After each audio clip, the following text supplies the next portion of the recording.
CM Yogi Adityanath ने media से केंद्रीय बजट को लेकर बातचीत की। इस प्रेस कॉन्फ्रेंस में सीएम योगी ने कहा कि कल जो बजट पेश किया गया है उसमें भारत की नई परिकल्पना है।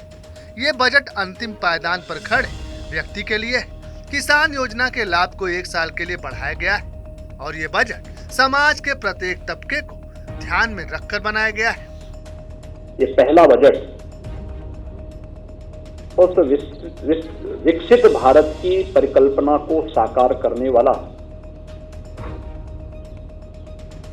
एक सर्वस्पर्शी समावेशी बजट है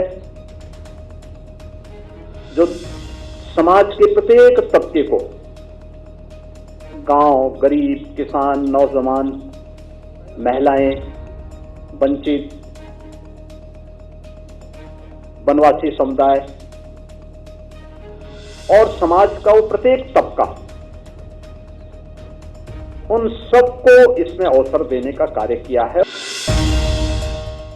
उत्तर प्रदेश के मुरादाबाद जिले में अखिलेश यादव के प्लेन को लैंडिंग की अनुमति नहीं दी गई, जिस पर समाजवादी पार्टी ने नाराजगी जाहिर की। उन्होंने ट्वीट कर कहा कि योगी सरकार के दबाव में आकर पूर्व घोषित कार्यक्रम में मुरादाबाद के कमिश्नर और डीएम द्वारा अखिलेश यादव के प्लेन को लैंड होने की अनुमति नहीं देना बेहद निंदनीय एवं अलोकतांत्रिक है। सपा ने आगे कहा कि भाजपा के अहंकार का अंत जल्द होगा। वहीं मुरादाबाद के डीएम शैलेंद्र कुमार सिंह ने समाजवादी पार्टी के आरोपों का जवाब देते हुए कहा, अभी जिस जगह प्लेन लैंड होता है वहां पर मरम्मत का काम चल रहा है। अदासना हवाई पट्टी पर 4 फरवरी को माननीय राष्ट्रीय अध्यक्ष श्री अखिलेश यादव जी को आना था। हवाई पट्टी पर चूंकि इस समय जीर्णोद्धार का कार्य चल रहा है, उसके कमर्शियल लाइसेंस के लिए अप्लाई किया गया था, जिसमें डीजीसीए द्वारा कुछ काम बताए गए थे, वो काम हो रहे हैं। तो इस समय वहाँ पर उड़ान सुरक्षा के दृष्टिकोण से किया जाना संभव नहीं है, जिस कारण से वहाँ अनुमति नहीं दी गई है और इस तथ्य से पार्टी को अवगत है। बागेश्वर धाम सरकार पंडित धीरेन्द्र कृष्ण शास्त्री माघ मेला प्रयागराज पहुंचे। सबसे पहले उन्होंने संगम पहुंचकर डुबकी लगाई। प्रयागराज में उन्होंने अपने संबोधन में कहा, अगर हम सब साथ हों तो भारत हिंदू राष्ट्र बनेगा। उन्होंने ये भी कहा कि अब हिंदू राष्ट्र का बिगुल बजा दो, आओ जातिवाद को तोड़कर हम सब हिंदू एक हो। वहीं स्वामी प्रसाद मौर्य का नाम लिए बिना उन पर भी निशाना साधा।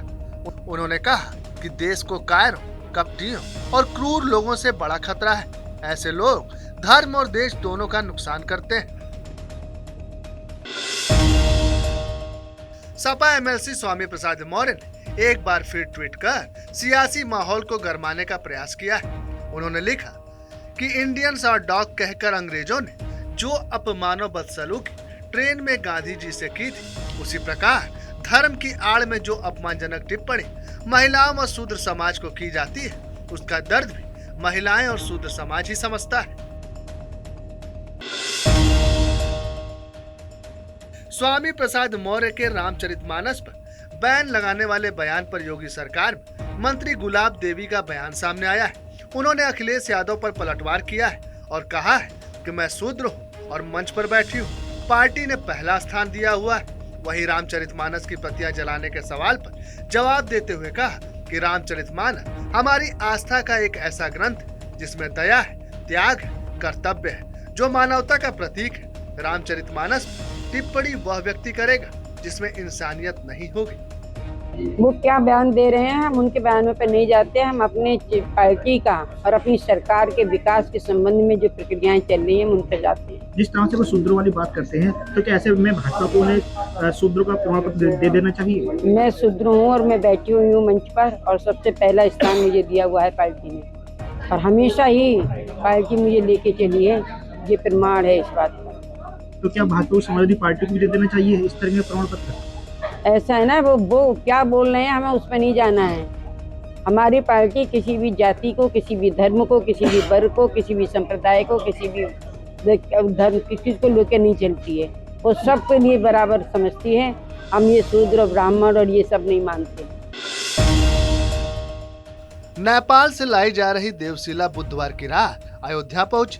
उसके बाद राम सेवकपुरम में रखी गई शिला का 51 वैदिक विद्वानों की ओर से पूजन कर श्री राम जन्मभूमि तीर्थ क्षेत्र ट्रस्ट को समर्पित किया गया। सुबह से देवशिला का दर्शन करने के लिए भक्तों का तांता लगा हुआ है। अलीगढ़ मुस्लिम विश्वविद्यालय में हनुमान चालीसा का पाठ करने जा रहे करणी सेना के कार्यकर्ताओं को पुलिस ने रोक लिया। इस दौरान पुलिस से करणी सेना के कार्यकर्ताओं से नोकझोंक हो गई। उसके बाद उच्चाधिकारियों ने करणी सेना के पदाधिकारियों से कहा कि अपनी समस्या अपने आवास पर ही बता दें, लेकिन पदाधिकारी तैयार नहीं हुए। ज्ञानेंद्र सिंह चौहान ने एडीएम सिटी व एसपी सिटी से वार्ता करते हुए कहा कि अलीगढ़ मुस्लिम विश्वविद्यालय के छात्र साहिल कुमार के हमलावरों को तुरंत गिरफ्तार कर सख्त कार्रवाई की जाए। उत्तर प्रदेश के हरदोई जिले में एक प्रेमी युगल का वीडियो सोशल मीडिया पर तेजी से वायरल हो रहा है। इसमें प्रेमी प्रेमिका घर से भागने और उन्हें ना ढूंढने की बात कहते दिखाई पड़ रहे हैं। इनका कहना है कि ये 5 साल से एक दूसरे को प्यार करते हैं, दोनों अलग अलग समुदाय से ताल्लुक रखते हैं। उन्हें ढूंढने का प्रयास नहीं किया जाए तो अच्छा है, नहीं तो वह जान दे देंगे। वीडियो वायरल होने के बाद पुलिस हरकत में आई और दोनों को तलाशने की जद्दोजहद तेज हो गई।